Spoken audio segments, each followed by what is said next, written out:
Hello there, and welcome to the Stay Off My Lawn podcast, where we'll have a little fun, lots of laughs, and discussions on the common sense that needs to be applied to a lot of today's world news issues. And now, the disclaimer. Stay Off My Lawn is not intended as legal, medical, or financial advice. Void where prohibited. No purchase necessary to win. Open to legal U.S. residents 18 or over in the contiguous 48 states. Any resemblance to anyone living or deceased is purely coincidental. Actual price may vary. Only use as directed. Not a member of FDIC. And now, here are your hosts, Mike and Richard. Hi, welcome to this week's edition of Stay Off My Lawn. It's August 6th, 2024, and this is episode 78. We're moving on up. We just keep chunking the numbers. 78. I think I can. I was 14 years old in 1978, and Richard was 27. No. No, I'm kidding. 23. 23. Yeah, see, I wasn't joking as much as I thought. Anyway, no, and I already had one baby. When Uncle Joe, we got to get right into this because we got so much content this week. Oh my God. Yeah, I didn't do nothing this weekend anyway. I was telling you off air that if I got out of my chair, I was such a slug, I would leave a trail. I mean, I just didn't move this and I weekend. Still think that should have a doctor's attention. But yeah, we're supposed to have the kids over this weekend, but they canceled, and I think we're having them over tomorrow to swim in the pool. It's supposed to be 94 and sunny tomorrow. So we will probably 94 degrees. That's so much better than 112. With 58% humidity, you might change your mind. You and your 12% humidity. We've been having high humidity. It was 52% humidity with 104 yesterday. Oh my gosh. Just ick. Yeah. I don't like that. Ew. Anyway, making me sweat just thinking about it. It ain't cool in this box, I'll tell you that. When Uncle Joe was running for re-election, we always played his gaffes at the beginning of the show. We called it Uncle Joe's Wisdom of the Week. But now we have Auntie Kamala running instead. So we will try to run more of her stuff, even though Joe's still probably going to get behind the mic once in a while. But yeah, she was at a rally in Atlanta last week. And even though she's probably spent a total of 15 minutes in the South previously, she unveiled a little bit of a new accent. Here it is. And you all helped us win in 2020, and we're going to do it again in 2024. That just is cringeworthy. 2024. Oh, my goodness. Oh, honey, you is a lovely child. I hate it when it's sticky.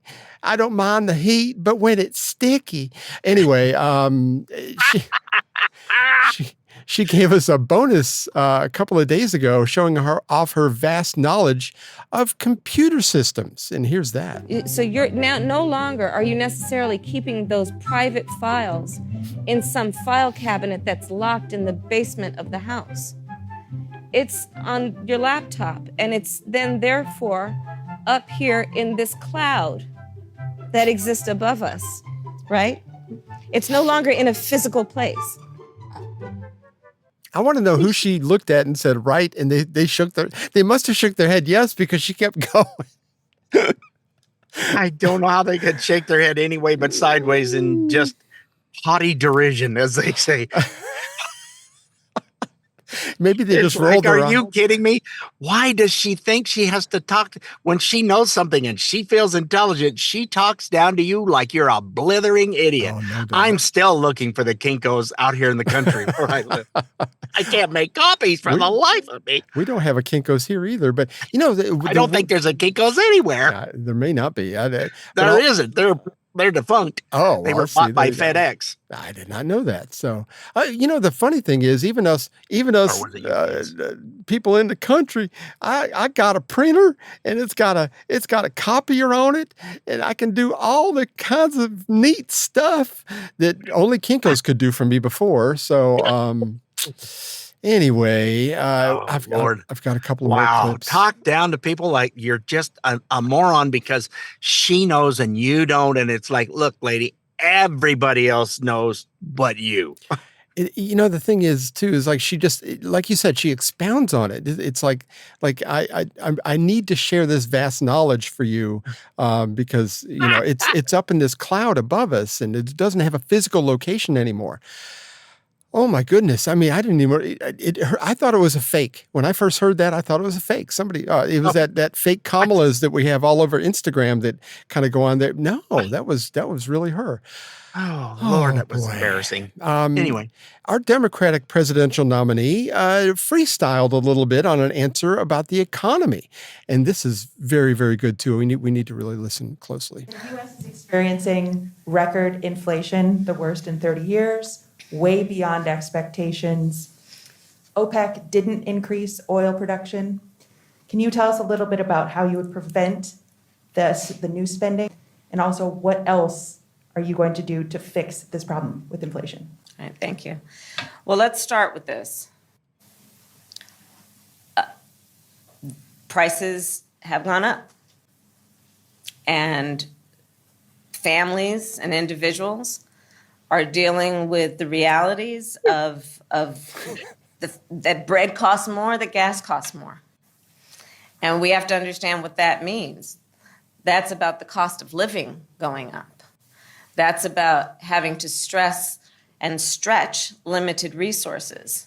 That's about a source of stress for families that is not only economic, but is on a daily level, something that is a heavy weight to carry. So it is something that we take very seriously, very seriously. And we know from the history of this issue in the United States that when you see these prices go up, it has a direct impact on the quality of life for all people in our country. So it's a big issue, and we take it seriously. But there is also a point that is important to make on the Build Back Better framework. One, it is designed to make it less expensive for working people to live. It was specifically designed to bring down the costs of childcare and increase accessibility and availability. And Build Back Better is not going to cost anything. We're paying for it. Well, Oh, sorry. Was she over? I couldn't tell. She never really answered the question because it's not going to cost anything. This is a typical Democratic bureaucrat who says it's not going to cost anything. Just your taxes. We're going to use them. You don't have many more anyway. So, when we're not giving it to other countries, we're just going to use a little bit of it here. No big. It won't cost you anything. Yeah, but at the same time, we're helping out the firemen and the government workers in Ukraine and their retirement accounts, and that money is going directly to those kind of programs. Where here in America, we don't need all that. Screw all that. Yeah, but she takes it really seriously. Oh, she tried does. to be serious about that about 3 Siriuses ago. I mean, and it's like, wow, it is you amazing. said absolutely nothing in that whole thing. It was a minute 50. She said nothing. She basically regurgitated the question. That's all it was. Just like some of her other stuff and her mantra of we can be unburdened by what has been is from Mao Zedong. It is a communist mantra, if you will. Yeah. And that's what she keeps spewing out and over and over and over again, so that, we might be laughing at it, but I'm telling you, folks, that is direct from the communist documents. Yep. And I think it might not have been worded exactly the same because it was written in German, but Karl Marx put that in his little pamphlet called the Communist Manifesto, and I think it's in there too. So, I mean, but, Mao had his version. Yeah, I mean, it's basically just forget everything that has happened up to this point. I think the Bolsheviks did this in Russia at the same time. It's like, let's forget. We're going to reimagine. It's a bunch of Bolshevik, all right. It sure is. We're reimagining a new Russia, China, Germany, whatever. Okay. So we know where she's coming from, I guess. She was. No, we don't. We just go, well, we kind of know that, but anything else that she says is. You're right. Other than that, but 99% of women are going to vote for her, by the way, in case you didn't know that. I did not know that. Wow, that didn't go over well either. Well, unfortunately, 99% of women probably just don't like Trump because Orange Man bad. But they have no. There's no logic. It's okay. It's check it out. It's it is what it is. Yep, yep. She was actually trying to be inspiring here the other day too, and I think it turned out well. This is how that went. Fortunate and blessed to, during the course of being vice president, have many situations where it becomes clear to me that there are, people of every age and gender, by the way, who see something about being the first that lets them know they don't need to be limited by other people's limited understanding of who can do what. I'm totally inspired. I have no idea, but What the hell was that? I want to be real clear. Well, you weren't. So could you try again? Because that was not a very good attempt. Take two. No idea what she was talking about there. Yemenis. Speaking of Kamala Harris. At least Joe has an excuse with having the dementia. That's true. She doesn't have one. Mm-mm. There's no excuse except for. I mean, I don't know. She's actually a little bit younger than I am. I don't understand. And I sometimes make sense once every 3 or 4 days. Somebody yesterday, I don't remember where it was, says, I think it was Judge Joe Brown. Oh, man. Boy, he doesn't mince words. He caught a lot of crap for hilarious. He that. goes, well, she's going around and doing stuff by the way she's doing it. And now she's getting too old and that's not going to work anymore. I tried to use that clip and there was just too much in there that I couldn't use. There would have been a lot of beeping. It was hilarious. Oh, my Lord. He ain't afraid to, nope, here's the deal. He's made his money.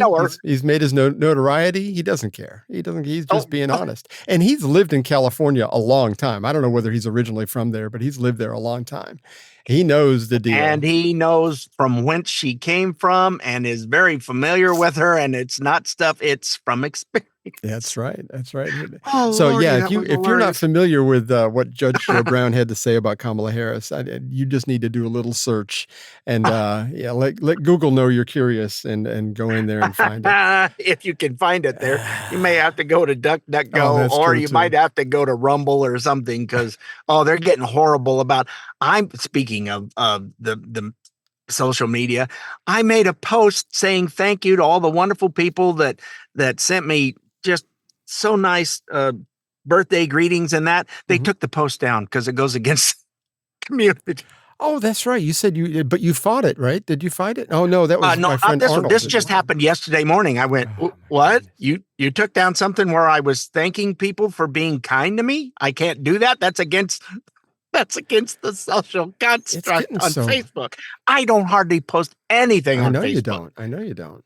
Yes. I told you about 3 weeks ago, I got in trouble for something I posted in 2021. They came at me because it had something to do with Hunter Biden and the laptop or something. I was like, I don't even remember what it was, but it's like they came back and said, well, this goes against our community standards. You can't go live for 30 days. I never go live anyway.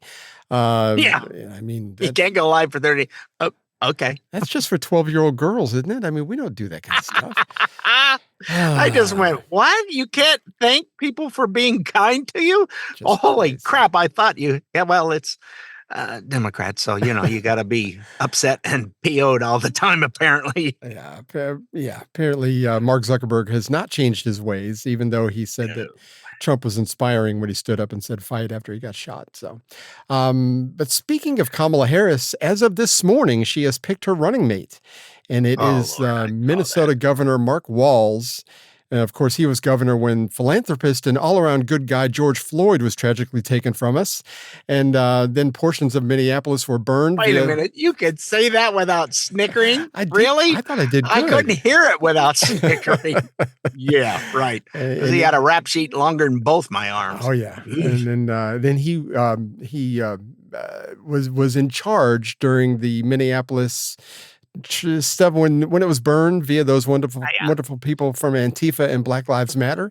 So yeah, it was he did such a good job. So anyway, we're going to have to wait and see how that goes. it was between him, Mark Kelly. I guess Mark Kelly got marked off yesterday. I thought he was probably the best choice if I was going to take a zoomed out 30,000-foot view, being an astronaut and being kind of a moderate sort of kind of. But he's going more left all the time. Yeah, it seems he like the has. older he gets, the farther left he goes. Especially once his wife got shot, Gabrielle Giffords. When she got shot, he really took a left. But the governor of Pennsylvania was the other choice that she was kind of teetering on. Is it Mark Shapiro? No, it was Mark Waltz. Something like that. But they Can't have remember to what his have him first there name in is. order to bring in more Bailey. It's from New York. But they said that they didn't. He was kind of on the outs because he was too Jewish or something. I'm like going, she's married to a Jewish guy, isn't she? I mean, I don't understand this whole identity politics. So if I'm too ignorant, I apologize. I have no idea. But why does somebody's heritage make any difference? If Kamala is Indian, whether she's Jamaican, whether she's African American, I think all this can be kind of like wrapped up in, look, she's an American that I just don't agree with. I don't have anything against rich white guys either, but John Kerry to me is dead. I mean, because he's a dumb rich white guy. I don't have anything against dumb rich white guys. I just don't like him. Anyway. I don't care for him. He's a rhino, and but no, you're not. Yeah. You're no moron. He's just a Democrat that. Yeah. Anyhow. Anyway, we are up against a break. When we come back, we're going to talk about the stock market semi-crash yesterday. A dumpster fire. So hang in there. We will be right back with that. This is what happens when you mix opinionated old guys and microphones. Stay off my lawn. We'll be right back. I, Kamala Harris, am your Democrat candidate for president because Joe Biden finally exposed his senility at the debate. Thanks, Joe. I was selected because I am the ultimate diversity hire. I'm both a woman and a person of color. So if you criticize anything I say, you're both sexist and racist. I may not know the first thing about running the country, but remember, that's a good thing if you're a deep state puppet. I had 4 years under the tutelage of the ultimate deep state puppet, a wonderful mentor, Joe Biden. Joe taught me rule number 1, carefully hide your total incompetence. I take insignificant things and I discuss them as if they're significant. And I believe that exploring the significance of the insignificant is in itself significant. Talking about the significance of the passage of time, right? The significance of the passage of time. So when you think about it, there is great significance to the passage of time, and there is such great significance to the passage of time. Another trick is trying to sound black. I pretend to celebrate Kwanzaa, and in my speeches, I always do my best Barack Obama impression. So hear me when I say, I know Donald Trump's type. And okay, look, maybe my work addressing the root causes of the border crisis were catastrophic, but my knowledge of international politics is truly shocking. The United States shares a very important relationship, which is an alliance with the Republic of North Korea. It is an alliance that is strong and enduring. And just remember, when voting this November, it is important to see what can be, unburdened by what has been. And by what has been, I mean Joe Biden. Do you think the country went to shit over the past 4 years? You ain't seen nothing yet.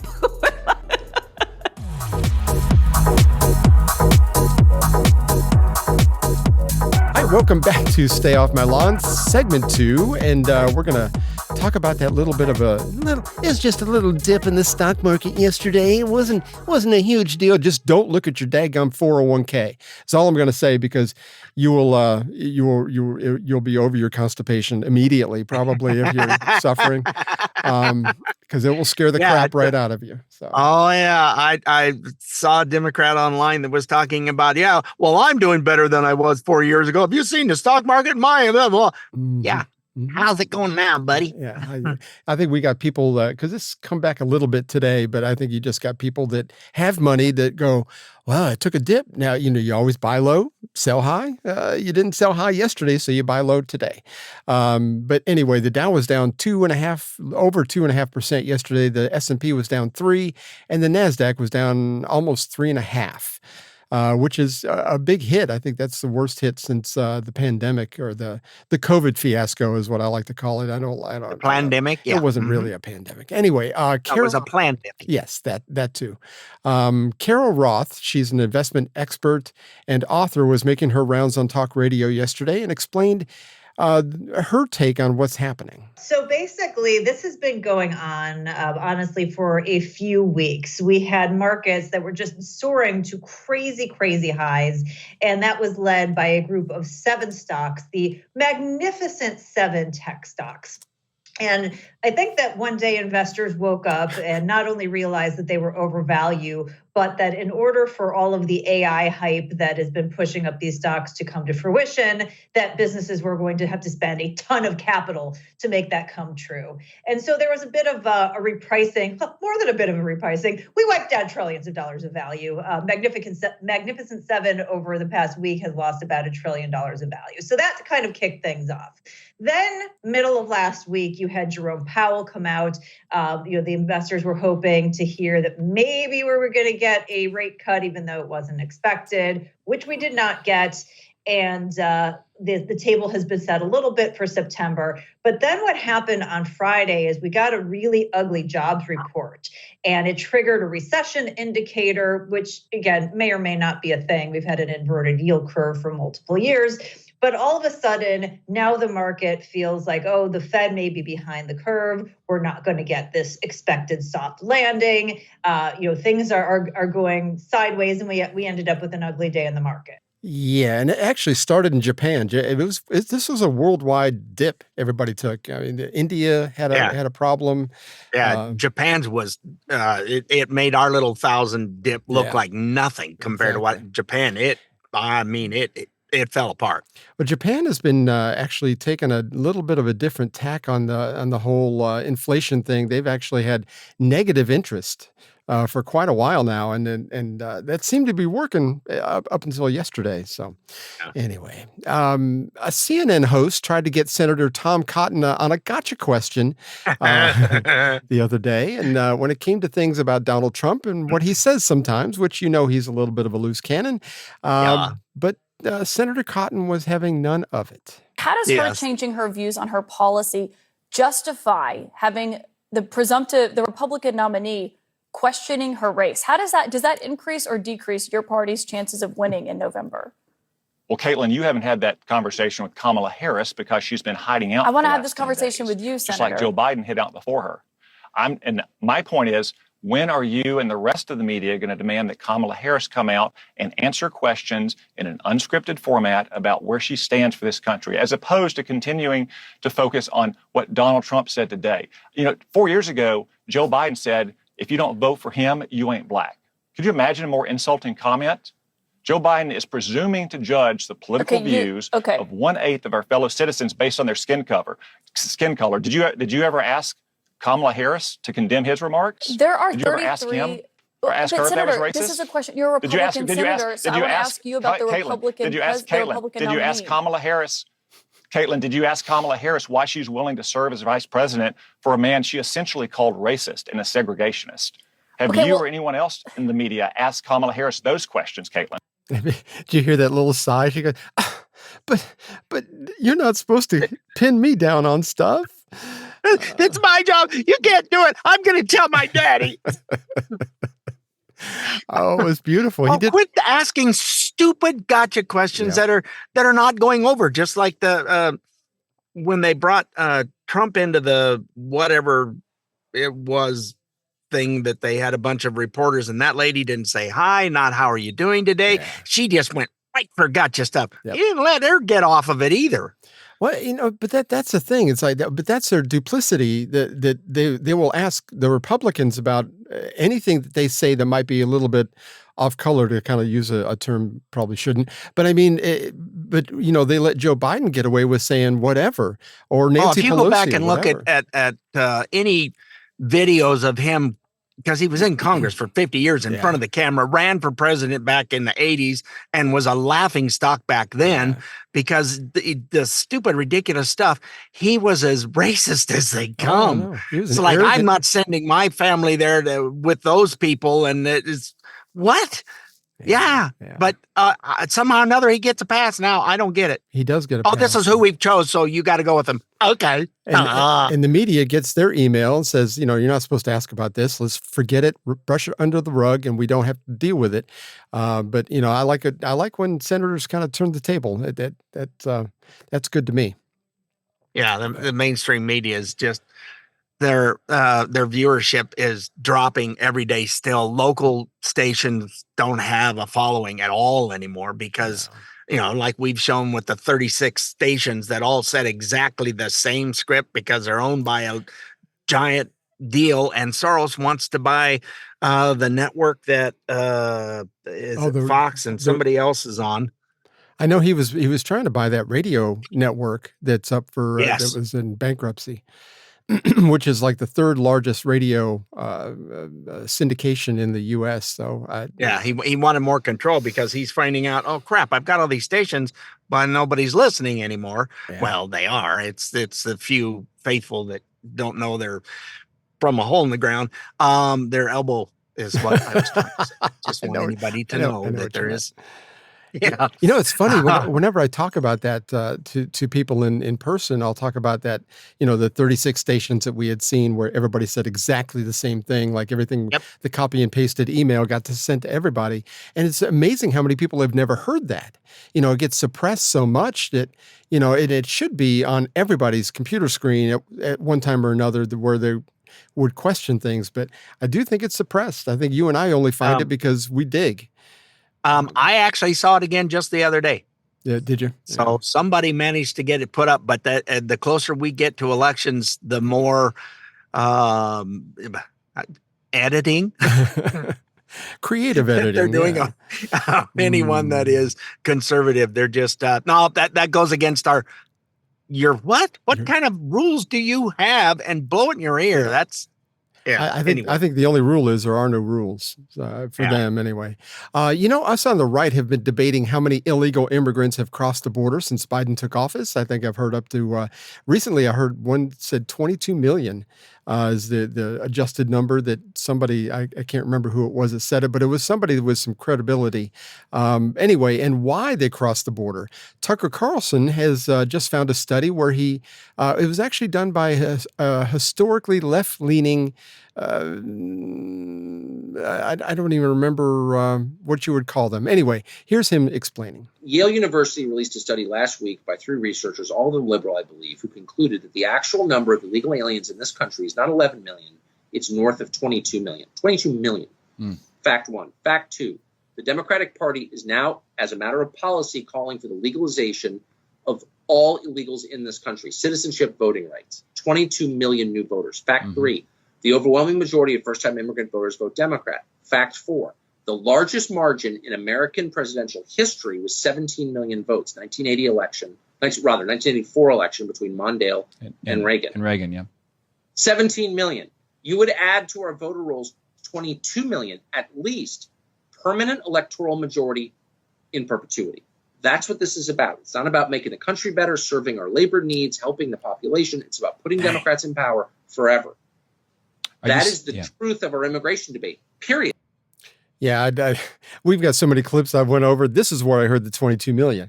So, but yeah, I mean, they've been saying this, almost openly. The Democratic Party has that we want to give these illegal immigrants voting rights. They're registering right now. There's a gentleman in your state that was going through one of the hotels or places where they've got a bunch of people, and he was talking to them about, we want to make sure you're registered to vote. He was doing that on purpose to try and get them to talk to him. Oh, no. See, already registered. Are you an American citizen? No. They just wanted us to register to vote. See, I guess I didn't even realize that we had illegal immigrants in hotels like they do in New York and Chicago and all that. I didn't even know that was going on here. There was 13 people in this one room. Yeah. Wow. That actually feeds into I sent you a that clip this stereotype. morning, by the way. It was just literally before we got on the air. Breaking news. This is why I missed it. I needed to do that. We all want to get to know Kamala Harris and what makes her tick, her policy positions, her opinions. Richard's shaking his head. No, he doesn't want to. I don't want to get to know her at all. Anyway, sorry. But, that is something that informed voters should know about before casting a ballot. Glenn Beck, like him or dislike him, whatever, he has come up with a list. Let me see here. He has come up with a list of 13 basic stances for Auntie Kamala, and this is what that sounds like. You do remember that she was one of only 14 people that endorsed the Green New Deal. 14 people put their names on it. She was one of them. Bernie Sanders was another one. Elizabeth Warren. So the radical of the radical Democratic senators actually went for this. And she also co-sponsored single-payer health care, a complete transition away from fossil fuels in 10 years, which would have meant by the end of coal, oil, and natural gas, not to mention the collapse of our economy, by 2030. Universal government jobs guarantee. She also was for a government program promising universal access to healthy foods. She wanted to upgrade every U.S. home and business building in the country for energy efficiency. She had UBI, Universal Basic Income, new national living wage standards, more power for labor unions, free college, a whole new electric grid, the end of gasoline cars by 2030, and the transformation of U.S. agriculture, including the end of much of the cattle industry. That's what she was for. She's a democratic socialist. I guess she's even further left than Bernie Sanders. That was the last thing I heard.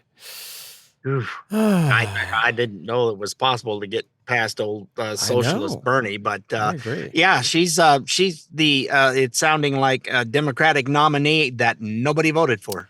Isn't that nice? Yeah, democracy. Well, you didn't have that, and you didn't even have something that even looked close to democracy. Richard and I both have the same amount of votes that she's had for president. So that's right. Not even combined. It's individually. That's true. And here's a reporter, Kim Higbee, with a little bit more insight. This is a short one. Here are 5 times that Kamala Harris lied to further her political agenda. She claimed that the Trump administration was, quote, raiding military pension funds to build the border wall. Trump was, in fact, using military funds to build the wall, but they weren't pension funds. They were surplus and unused recruitment funds. Not a single U.S. service member went without pay, went without a pension, or saw a reduction in pension as a result of the allocation of these funds. It was extra leftover money. She also claimed that the majority of women in the U.S. are minimum wage workers. In reality, PolitiFact did a fact check and found that only 1.6% of women in the U.S. are minimum wage workers. She claimed that after Roe v. Wade got overturned, Republicans in Wisconsin used an 1849 abortion law to lock up women and doctors. In reality, that law existed before Roe v. Wade, and when Roe v. Wade was overturned, that law just went back into effect. Republicans had nothing to do with it. In July of 2023, during an interview with ABC News, she claimed that she had great approval ratings, but at that time she actually had a 53%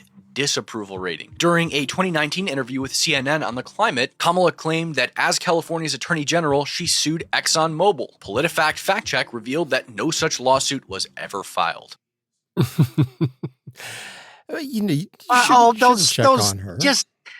Those horrible things called facts are just getting in the way. I wish people would just stop being so racist and trying to, fact check her. Anyway, fact checker with self-checkout, whatever it is. We will take a break. And when we come back, there's a story that I missed by Senator Kennedy. The FBI. The FBI story. So we will pick up on that when we come back. So hang in there. Stay tuned. More of the Stay Off My Lawn podcast is coming up. You got a hankering to see some lightly diseased farm animals while dangling from a Ferris wheel? Then head on down to the Westchester County Fair. Our carnival rides were voted least rickety and most assembled 3 years running. And all of our carnival workers have 8 or more fingers. That's the Westchester guarantee. Plus, our porta-johns are extra 3 deep to accommodate mountains of partially digested corn dogs, barbecue fat patties, and hog-fried buffalo necks. The Westchester County Fair. Come before 9 a.m. every Saturday to get a complimentary kissing horse.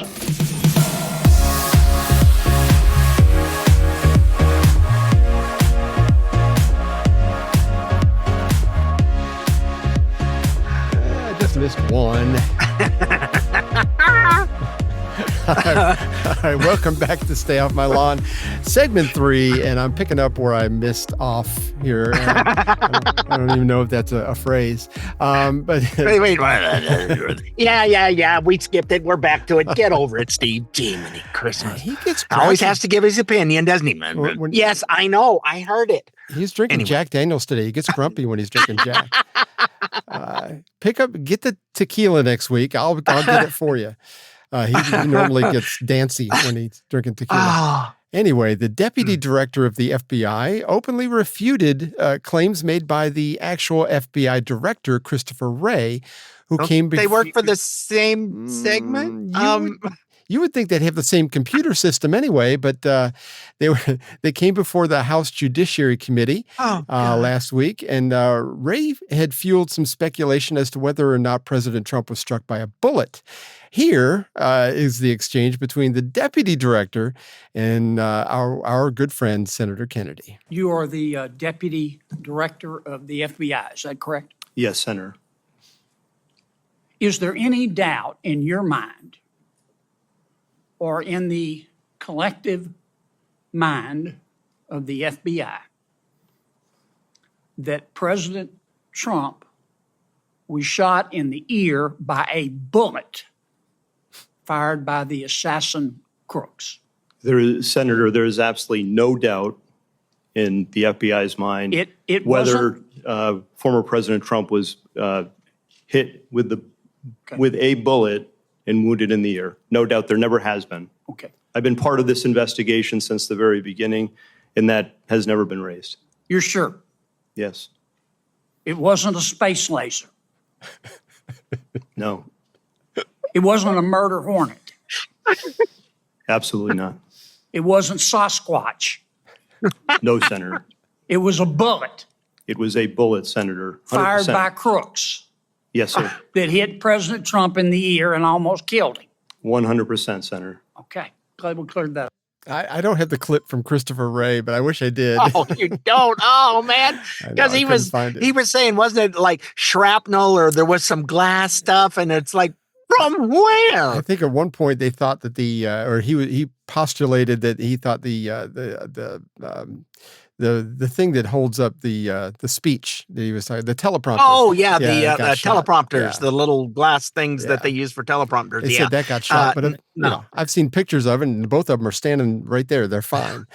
They were still there when he was leaving. Did you know that Google, they said, this was staged because the guy who took the picture, who happened to be in the right place at the right time when Trump's fist was in the air and the American flag was behind him. If you try to search that on Google, you won't see the American flag. They have edited that out. Oh, have they really? Oh, I thought the whole thing was Yes, they scrubbed. took the flag out and it's just sky. Wow. It's like, wait, that, no. Well, it wasn't staged. It wasn't inserted into the picture. That's what took place. I heard somebody describe it where it's it might have been Joy Reid or one of the ladies from The View, and I use that term very loosely. But anyway, I think they said that that was that it was not just staged, but I mean there's no way that could have happened organically. That for him holding his fist up and smiling FBI or Secret Service agents, I didn't see anybody smiling, first of all, but for him to stand there with his hand up saying "fight, fight, fight," and with the American flag in the background, man, it's just an iconic photo. They can't stand it. They can't stand it. I love it. Yeah. Anyhow, no, they started editing it, took that out because they said it was staged, and they said what they say goes, whether it's factual or not, and it's just getting real old. It is. Well, it's like, don't believe your eyes. Well, that's what the communist countries do. Ask them how it's going in Venezuela right now, because they're not reporting on that at all now. Heck no. No, because they went socialist almost exactly the same way we're trying to go right now. And now they've got civil war is brewing, and the fake ballots that they had, and that he won again when 3/4 of the country wants nothing to do with him. They finally had enough. I think Maduro's in hiding, is he not? I think he's in. Well, he was, but with that many people down in the streets, he just hires his thugs to just been mowing people down because they don't have any guns. They had to give those up too. Oh yeah, that's part of it. That was a good idea. We got to give that up too. No, ain't happening. Oh, for goodness sake! I don't even. Anyway, it's not in the news. It's hard to find something going on about it. You can't. No, it's like it's all blocked. Anyway, well, hopefully they overthrow Maduro and they actually get back to making money. They were at one point the third. I think we spoke about this last week. They were the third largest economy in the Western Hemisphere, only behind the U.S. and Canada.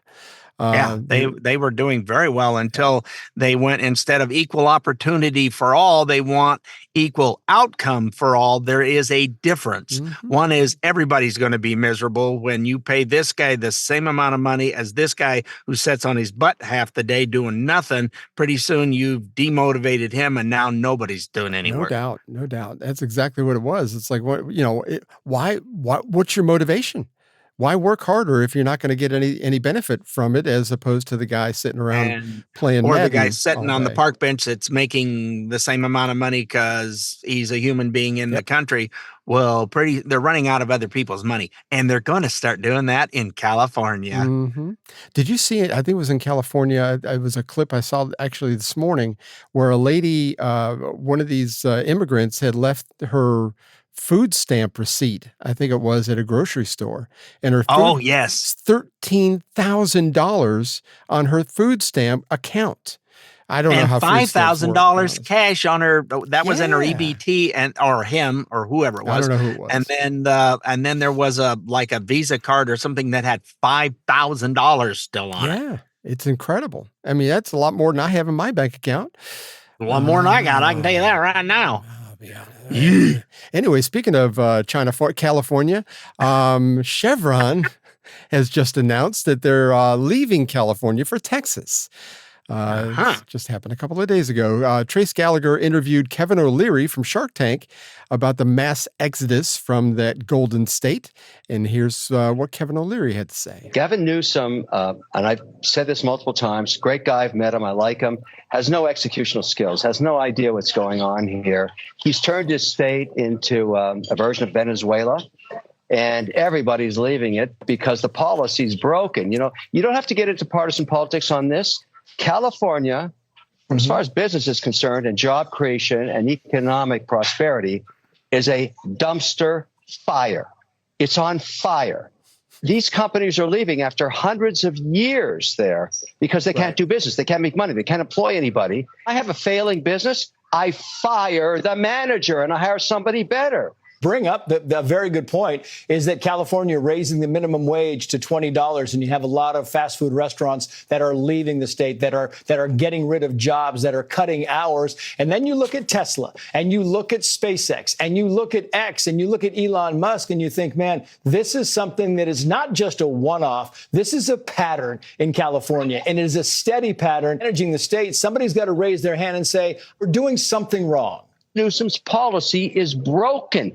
Cause and effect. You raise minimum wages, you wipe out hundreds of thousands of jobs, and you lose giant industries. Energy is the essence of an economy. You can't do anything without energy. And they just kicked him out of California. Look, Gavin, I love you, but maybe you got to find a job doing something else you're good at, because it's not this. Oh goodness! Yeah, they're not talking about what Oracle left here a while back. HP pulled out. You were talking about SpaceX. It's not just a matter of, well, people are leaving the state, which they are.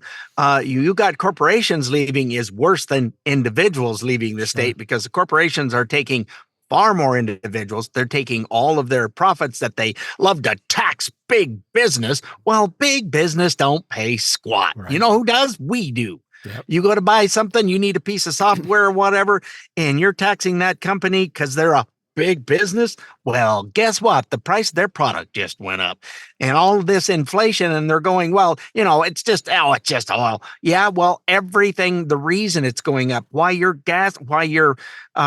groceries are going up, it's everything in this country has to be shipped. Yep. And when it has to be shipped, and there's shipping companies that had contracts that they can no longer afford to do because they were made when oil was cheap, and it has stayed high for an extended long period of time, they're going bankrupt. You have to send that stuff to go from point A to point B halfway across the country. You got to pay for that. It's not cheap for these big trucks to go down the road to get your groceries to you. You don't like the big trucks when you're going down the road, you're an idiot, because that's who's helping feed you. Between them and the farmers that work their tail off, and you're just a moron. See, you made a great point, though. It's like if you're of the ilk that you think big businesses should pay more taxes, all that's going to do is drive up prices. That is one of the biggest causes for inflation, is taxing big businesses, because you're right. It comes down to the end user. It has nothing to do with, they're not going to go, oh, we need to just make less black ink money. No, that doesn't. It never works that way. So if you think that way, stop. Yeah, I'm sorry, it doesn't. We want to go all electric. Okay, well, out of sight, out of mind, not in my backyard, meaning if you go to these countries where they've got slave labor and child labor picking in these huge mines, stuff that is horribly toxic, and most of them won't see 35. You got these kids that are picking up the cobalt and that, they're just bare feet and bare hands, and they're helping mine this stuff. Huge mines, 500,000 pounds of dirt just for one battery in one car, destroying the whole earth. The whole ecosystem. They are just ripping it up. But you don't see that, out of sight, out of mind. And where's the electric? It's an electric car. Where's it coming from? Oh, that coal-fired plant over there. They don't care about that. I'm just going down to the Tesla dealer or Chevrolet or whatever, and it's like the battery's already in it. What do you mean? So yeah, it's sort of like these people who think that we don't need farmers because you should just go to the grocery store. Anyway, and blaming it on cattle. Cattle, I hate to inform you of the fact, they do not fart, they burp, but they don't fart. Okay, that's not the way they're made. And when you put them, and if you leave cattle in an area and they're going around and they're eating stuff and there's enough grazing area, in a few years, all of a sudden it's been fertilized. Mm-hmm. They've, because of them walking around pushing seeds down in the ground, and lo and behold, it's all nice, lush. It's beautiful ground. Yeah, it's the way it is around here. But these idiots that don't know their rear end from a hole in the ground, and I'm going to put it closer to the right area, if they would just stand up so when they talk we could understand them, would really be appreciative, because they don't know what they're talking about. None of them have ever been on a farm, and they're the ones trying to regulate stuff. Irks me to no end. It is kind of muffled when they try to talk out their butt and they're sitting there. Yeah, yes. You're right. It's very muffled. Hey, we are way over on a break. Let's take this right now, and when we come back, we're going to talk about misinformation coming from the Democrats. Ooh, let's dive into that a little bit. So hang in there. We will be right back. More of the Stay Off My Lawn podcast is coming up. If you're having trouble sleeping, ask your doctor about Bidenica, the sleep aid made from 100% Joe Biden press conference. The best way to get something done, if it holds near and dear to you that you like to be able to, anyway. Bidenica has a patented blend of confusion and forgetfulness that will calm the most overactive brains. COVID has taken this year, just since the outbreak, it's taken more than 100 years. Look, here's the lives. I mean, you think about it. When they sold out American jobs and killed the Keystone Pipeline, It kept me up all night worrying about how we pay our bills. But then I got Bidenica, and I've never slept better. Sometimes when I get hopped up on sugar, my parents give me Bidenica so I pass out. Other times they give it to me during the day, probably so they can do the deed. Gross. Warning. People who have used Bidenica have experienced rapid lying and an inability to secure the southern border. Others have hallucinated and fought breakfast cereals. Corn Pop was a bad dude. Ask your doctor if Bidenica is right for you.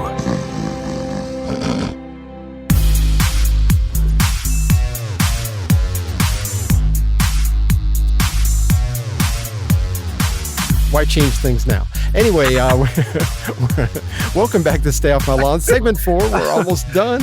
And I was wrong with the time on the last, Well, everybody make mistakes. Yeah, he made a boo-boo. We were 2 minutes early. Get over it. Wow, man, he's just a cranky mess today. I told you, man. It's that Jack Daniels Black, and he just it messes with him. Well, he does show up, though. He does. He's here every week. Bottle flu or not, he's here every day.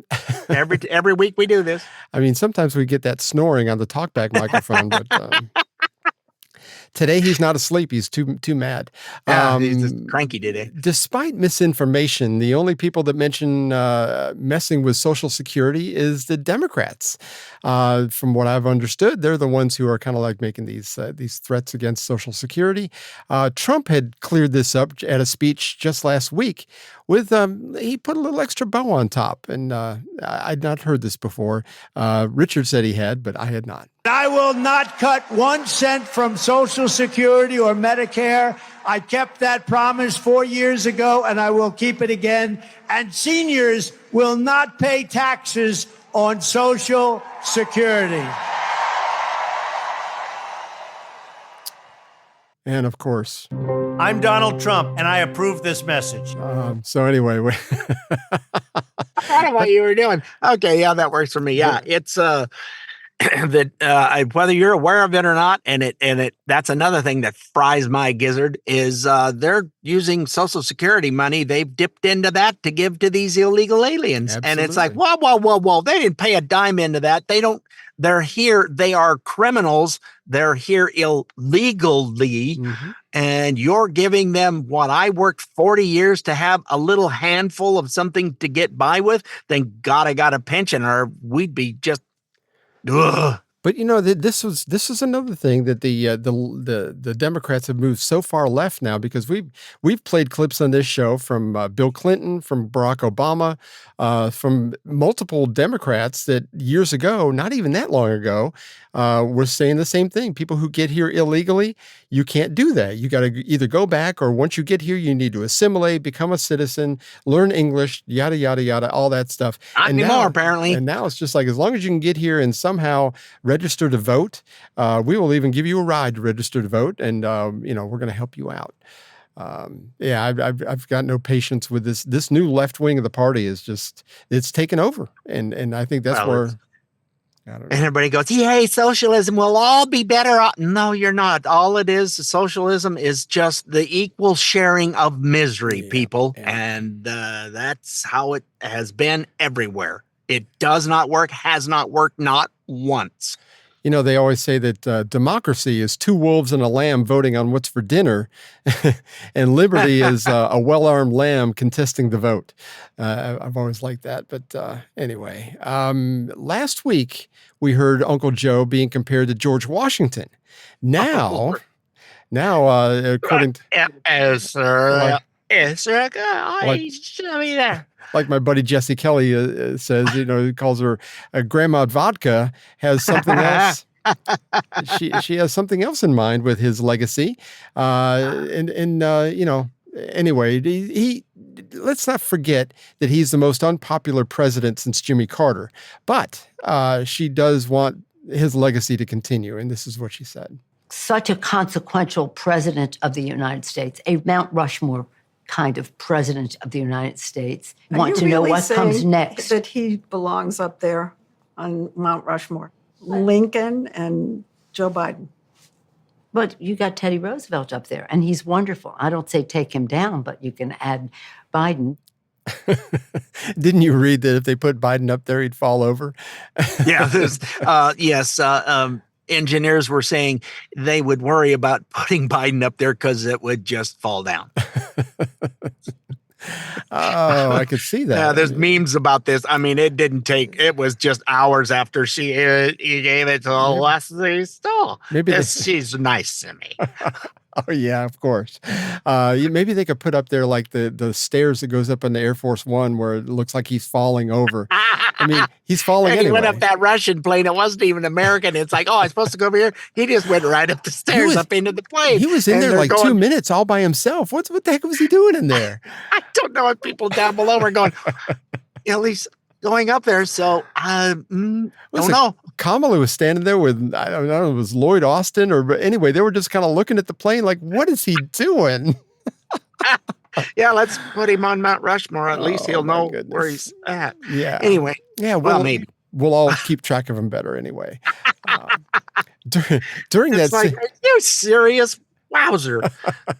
During that same interview, she was asked about her prominent role in getting Uncle Joe to pull out of the race. And listen to her responses. She didn't really answer the question. She just kind of, she jumped around it. So. Please tell us what you told President Biden to persuade him to step aside. Well, I've never shared any conversations with the President of the United States publicly, no. It's said that he's furious at you. Is he? Well, he knows that I love him very much. I understand that you don't want to own this, but it is so well reported that you were the leader of a pressure campaign. No, I wasn't a leader of any pressure party. Well, let me say things that I didn't do. I didn't call one person. I did not call one person. I could always say to him, I never called anybody. She didn't use the phone, so I mean, it didn't. What was that? I was never a pressure party. Sounded like she said pressure party. I don't know what a pressure party was, but apparently they threw one for everybody Joe. brings their pressure pots, and then you put a different kind of meat in each. I don't know, but it was like, what? If that. You catch her after 10 a.m., I mean, you just never know. She's getting far too old to be. She maybe used to be able to hide it in her younger. She can't anymore. No. There's no clear. She said nothing, but I didn't talk to anybody. I think I read somewhere she's 84. I mean, it seems like you ought to be able to hear the groaning of her liver by now, or when she's going to talk. Every time she opens her mouth, you ought to hear, "Help me," or something. I mean, it just seems light a match near. We'll see. The whole place is gone. And for Biden, don't do it, but for the other reason,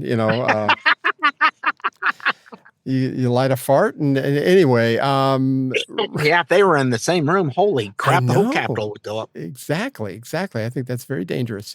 Riley Gaines, of course, you remember her. She was a swimmer for the University of Kentucky, and she had to go up against Leah Thomas in the NCAA championships and lost to this man. She has her medal though now. They took it away from him. Yeah. Which it's a him. I'm sorry. Yeah. Full-fledged, all intact him. 6'4". I remember she's told stories about all this, and and to be honest, I haven't heard this clip since the other day, so she might actually mention it in this clip. But she was described one time being in the locker room while he was standing there totally naked, and all the other women were totally naked. It's just an awful situation to put your daughters in.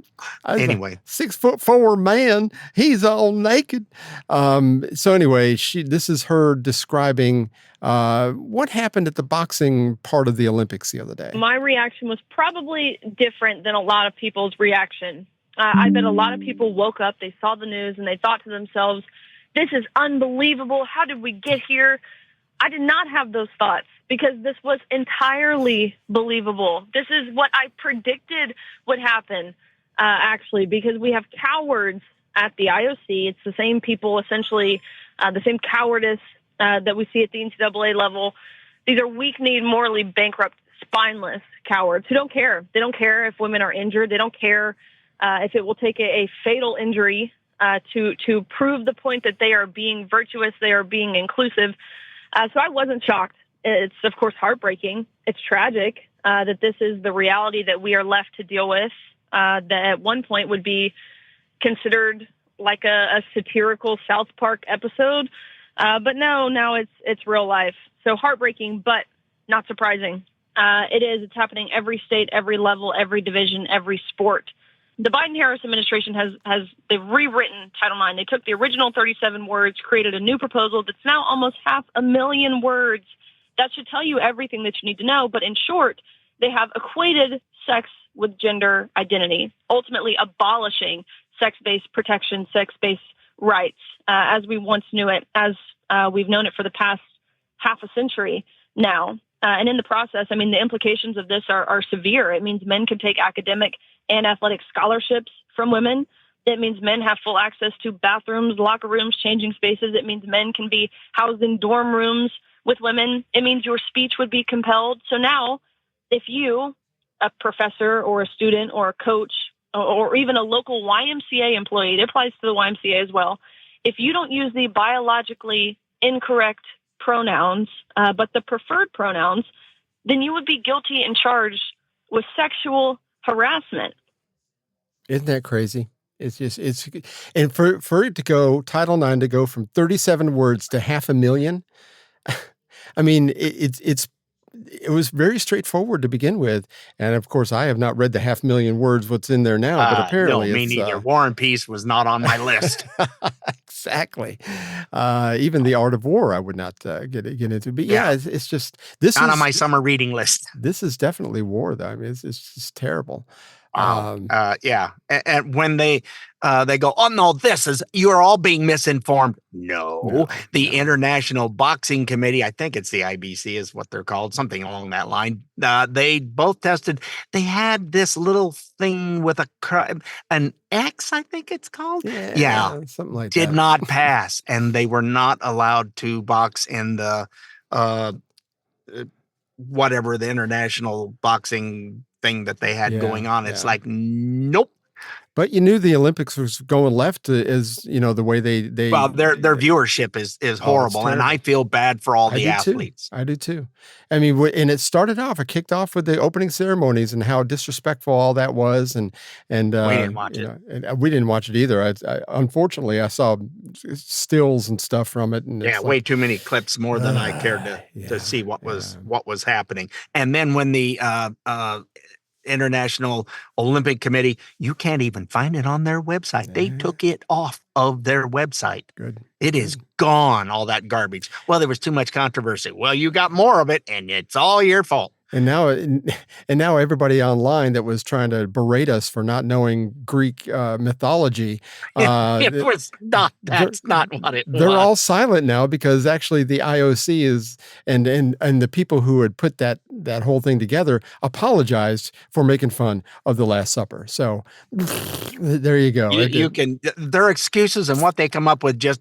It's like what we saw, and if you put the picture beside it, I don't know what else you could think it would be, but it sure as hell wasn't Greek mythology. I can tell you that. They did try to put the Dionysus depiction and up it there. was like it's not even close. No, it's not even close. Anyway, South Park predicted this whole situation quite a while ago, and this is a clip from South Park. Miss Swanson, how does it feel to be competing today? I can't tell you how free I feel now that I've started identifying as a woman. Now that I can compete as female, I'm ready to smash the other girls. And is it correct you just started identifying as female 2 weeks ago? I'm not here to talk about my transition. I'm here to kick some. Let me tell you something, Dingleberry. David Perry. I'm going to roll up the other women here, and I'm going to smoke them. I am the strongest woman this state has ever seen. Yeah. I love that they made him sound like that wrestler, Macho Man Randy Savage. Macho Man. Oh, Randy Savage? Yeah, there you go. I love it. Oh, wow. I don't even know where to go from here. Anyway, we do have a palate cleanser. It is a Paul Harvey rest of the story. Be careful what you throw away. And it's about music. So hang in here. Let me find it. There it is. Okay. Now, the rest of the story. It was not quite a year ago that Bill's wife got the urge to clean house. She disappeared in the attic for a while. And then she called down to Bill. There were just too many boxes up there and too much junk in them. What did Bill want to do with it all? And Bill called up the stairs, throw it all out. But a few more minutes passed, and Bill's wife said, you'd better come up here and take a look. Well, Bill went upstairs. There on the attic floor sat an old box with a stack of even older phonograph records inside. Bill's wife suggested that at least they listen to some of them before tossing them in the garbage. Bill said, all right. And together they brought the boxes downstairs. And they sat this box down in front of the record player. And one by one the memories drifted through the air, thinly disguised as songs from once upon a time. But there was this one record, this one song that jolted Bill from his easy chair and made him just stand there dumbstruck, wide-eyed, motionless, breathless. What was it, his wife asked? And Bill could not speak. Not until the last word was sung and the last note had been sounded, and then Bill told his bride the rest of the story, that once upon a time Bill and his friend Henry were in the music business. Interesting thing was neither of them could read nor write music. Bill and Henry could sing pretty well, but either they'd always known the songs they sang, or they had to learn them slowly, carefully, by listening to somebody else sing them. Well, one day, Bill came to Henry with some good news. Bill, had the opportunity to cut a record with Capitol, but he needed a new song, something really slick to start the record off right. Henry said, I've got just the right thing. But again, the problem was that the only way Bill could learn the new number would be by hearing Henry sing it over and over and over again. So Henry offered to do Bill a favor. Henry, would go down to the recording studio with his guitar. He'd make one of those acetate demonstration discs, and then Bill would have that one and only copy so that he could learn the song. Well, that is what happened. But after Bill recorded the number for Capitol, he threw the demo record with Henry singing on it. He threw that record in a box and forgot about it until 1988, 37 years later. For the recording that came out into the light for the first time in all that time, the recording that Henry made for Bill, Big Bill Lister, was indeed one of a kind. By now you have surely heard that Henry's son was presented with that demo record, and he took it back to Nashville, and through the grace of studio magic, he was able to record a duet with his own late father. And thus were father and son reunited in a tune called There's a Tear in My Beer, a melody that's been singing in the dark for 4 decades, only to become the basis for the impossible country music collaboration of 2 men with one legendary name, Hank Williams. Only now you know the rest of the story. If that was me, I probably would have just thrown it away. So, I mean, but because I just throw away stuff and I don't even look at it. So, I mean, thank God for these people that actually sift through things. Wow, that's I'm trying to remember how. I mean, I've heard it a bazillion times, but there's a tear in my beer over. It's something along that line. And something like that. Well, I'm not. Yeah, can you tell I'm not much of a singer? maybe we'll get the actual tune next week and we'll play that. Oh, there you go. Yeah. Well, yeah, we had such a lot of different things to go through today. I'm really sorry we had such a spattering of stories, but it's election season. That's just the way it goes. So it was a collage of mismatched what? A collage. Yeah, a collage of a big pile of whatever it was. Closer to the big pile. Yes, a giant porcelain filled. Yes, there you go. Watchable sewage. Yeah, clogging. Yeah. Anyway, We got the we got the plunger out and we got through it. So we hope you were somewhat informed and had fun like we did. Don't forget you can find us on iTunes, Spotify, iHeart, Amazon Smart Speaker, or wherever you get your podcasts. Those. Yeah, that. We're doing really good when we get down to the end of stuff today. Or you could just go to our good old website, stayoffmylawn.us, for all our past and present episodes. All right, we'll see you next week, folks. Doodles, thanks for listening, people. Well, we had fun and hope you did too. The opinions heard here today are not those of anyone other than Mike and Richard. If it made you laugh or go, or even, then we've done our job. Sort of. Well, mostly anyway. And if we made you think about things in a common sense manner, we welcome you to the club. And if it didn't, then just stay off my lawn. See you next time.